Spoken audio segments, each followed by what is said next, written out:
নমস্কার বন্ধুরা, বাংলার স্বাদে আপনাদের সবাইকে স্বাগত। আজ আমি বাঙাল বাড়ির একটি চচ্চড়ি রান্না করে আপনাদেরকে দেখাবো, যেটা খেতে কিন্তু গরম ভাতের সাথে দারুণ লাগে। আর এই রেসিপিটা আমার দিদার কাছ থেকে আমার মা শিখেছে, আর সেখান থেকেই আমি শিখেছি।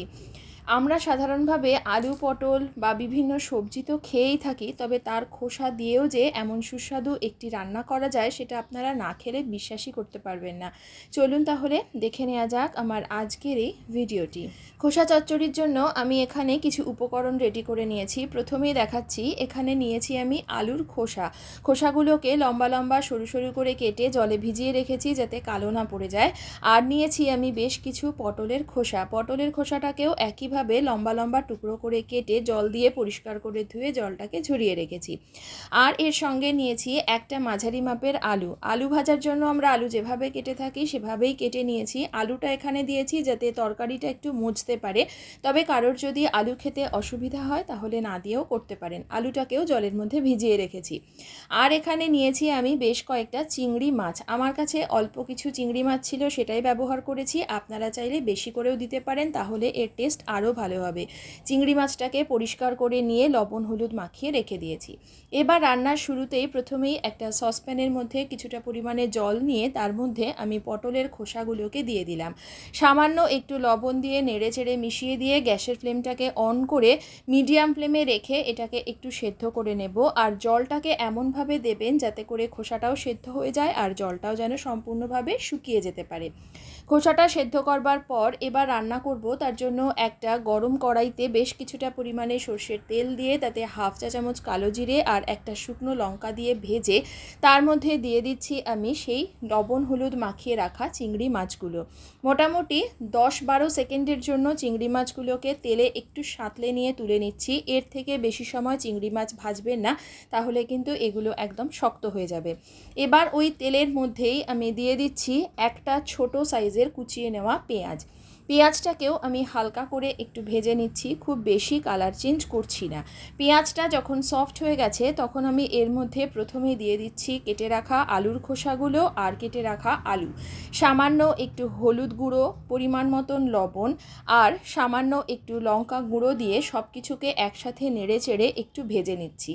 আলু আর আলুর খোসাটা সেদ্ধ হতে একটু সময় লাগবে, তাই এখন আমি প্রথমেই এগুলোকে দিয়ে ভালো করে সেদ্ধ হওয়া পর্যন্ত রান্না করে নেব। যেহেতু এগুলোকে আগে থেকে সেদ্ধ করে নিইনি বা ভাপিয়ে নিইনি, সে কারণে এগুলোকে আগেই তেলে দিতে হবে। ঢাকনাটা বন্ধ করে 3-4 মিনিটের জন্য ভালোভাবে এগুলোকে রান্না করে নিয়েছি।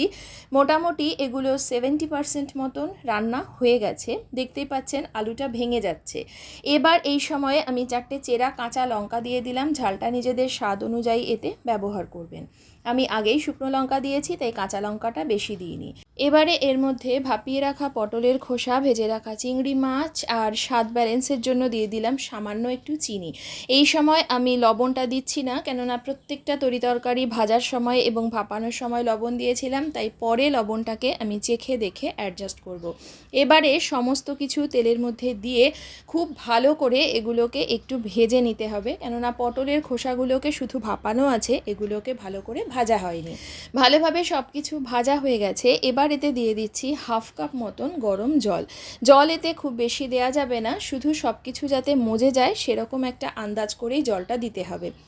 এবারে জলটা দেওয়ার পর জলটা যখন ফুটে উঠেছে সেই সময় ঢাকা দিয়ে 7-8 মিনিটের জন্য এটাকে রান্না করে নিতে হবে।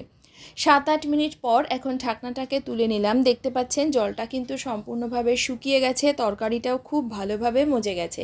আমাদের এই খোসা চচ্চড়ি কিন্তু একদম তৈরি হয়ে গেছে। এই সময় আপনারা আপনাদের টেস্ট অনুযায়ী লবণ আর ঝালটাকে একটু চেক করে নেবেন। আর আমি এখানে চিংড়ি মাছ দিয়ে তরকারিটা বানিয়েছি, তাতে করে এর স্বাদ খুবই ভালো লাগে। তবে আপনাদের কাছে যদি চিংড়ি মাছ না থাকে সেক্ষেত্রে কিন্তু না দিয়েও করতে পারেন, তাতেও কিন্তু এটা খেতে দারুণ লাগবে। এবার ওপর থেকে নাবানোর আগে আমি কিছুটা পরিমাণে ধনেপাতা কুচি আর 1 চামচ মতন সর্ষের তেল দিয়ে ভালোভাবে সব কিছু নেড়ে চেড়ে মিশিয়ে দিয়ে গ্যাসের ফ্লেমটাকে অফ করে ঢাকা দিয়ে 5 মিনিট স্ট্যান্ডিং টাইমে রেখে ডিশ আউট করে আপনাদের দেখাচ্ছি। তৈরি হয়ে গেল বাঙাল বাড়ির চিংড়ি মাছ দিয়ে খোসা চচ্চড়ি। রেসিপিটি আপনাদের কেমন লাগলো আমাকে কমেন্ট করে জানাবেন, এবং আমার ভিডিওটি শেষ পর্যন্ত দেখার জন্য আপনাদের সকলকে জানাই অসংখ্য ধন্যবাদ।